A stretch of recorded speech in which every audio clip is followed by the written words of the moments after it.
गणपतये वरवरद सर्वजनं मे वशमानय स्वाहा। ॐ श्रीं ह्रीं क्लीं ग्लौं गं गणपतये वरवरद सर्वजनं मे वशमानय स्वाहा।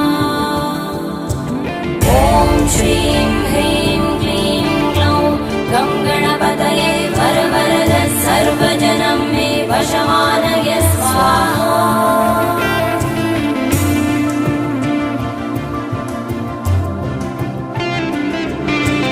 एकदन्ताय विद्महे वक्रतुण्डाय धीमहि तन्नो दन्ति प्रचोदयात्।